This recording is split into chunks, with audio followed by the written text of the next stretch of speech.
Simone Inzaghi has left Inter Milan. He will be coaching in Saudi Arabia next season. Of course, the man who just days ago saw his team thrashed by PSG in the Champions League Final. Ian's still with us, but we've got to start, of course, with Don. Don, how much of a surprise is this? Your beloved Inter has lost their coach. Well, only because I'm an Italian fan, not an Inter fan, but I think it's bad for Serie A that have lost one of their top coaches to Al Hilal. I think probably the conversation's had. If you go back to 2021 when he took over, Dan, they've been called the free transfer market kings because Edin Dzeko was a free signing, Çalhanoğlu was a free signing, Alexis Sanchez, Onana, Thuram. They've built teams on free signings. Denzel Dumfries was 10 million. Jan Sommer, the goalkeeper, was only 5. So actually, when you think of the body of work that he's done in Inzaghi, he's been massively punching above his weight in terms of bringing 6 trophies in. Now I think the conversation has probably been behind the scenes to the hierarchy. What's the plan going forward? Have we got money to spend? Because they look like an aging side. They need to be spending big money on bringing younger, faster, energetic players in, like PSG have just humiliated them in the Champions League Final. So I think the conversation has gone, well, there's not loads of money there. They're not a cash-rich club. And then he's probably thought, well, I'm going to make the move. It's now or never. And he's going to go and fill his boots. But I think it's a sad story, I think, for Serie A. When did you realise that Inter weren't going to win this, Don? 15, 20 minutes in. Me and you had it 1-1 and Inter win on pens.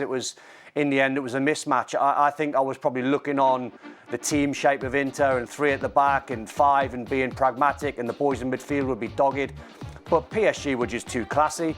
I mean, that was the conversation I was going to try and jump in before about Chelsea, with Maresca being a Guardiola disciple, and they play slow football. Enrique doesn't. I mean, his boys in midfield can handle the ball, but he's got wingers. And not anymore. He's got wingers that are direct. And the best thing about PSG winning this game, it feels like to me this is going to be an evolution of how the game's going to be played over the next 2 or 3 years. Newcastle do it at St James's Park, where they trample all over teams. And the best thing, I think, from a neutral's point of view, watching that game unfold, when they got 2-0 up, they didn't just keep the ball. They didn't just go side to side, and defenders have loads of touches, and the goalkeeper taking sloppy touches and playing tippy-tappy. They went for 3, and they went for 4, and they went for 5. And in the end, they were looking for 6 and 7 and 8. And that's how you play football. And I thought it was a brilliant game from their point of view. And it was a great story, obviously, with Luis Enrique losing his daughter. And it was a beautiful tifo that was put on behind one of the goals, behind the games. But in terms of the game and how it was going to unfold, I think 10, 15 minutes in, you knew this was going one direction. Ian, for a neutral, I think we would have preferred something closer, a little bit more exciting, a little more dramatic, like we saw in the semi-final against Barcelona. But having said that, it was difficult not to just sit back and enjoy what PSG put on, and what a show it was. They were stunning, absolutely stunning. I thought it was one of the greatest performances we've seen from any club in any final. Just brilliant. And Inter looked old and tired, but I think a lot of clubs might have looked old and tired playing against what they produced on that day. It was a superlative display from Paris Saint-Germain. Very deserving first European title for them. Don't forget that it's made of details, football. Had Marcus Thuram scored the goal at the end of the first half, it could have been another game.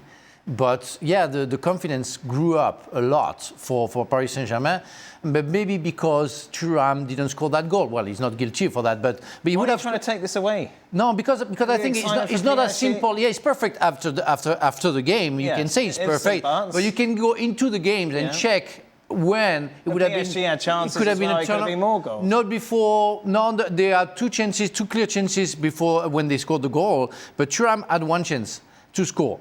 Had he scored, it could have been another story. Maybe Paris Saint-Germain were better that day, and they proved it.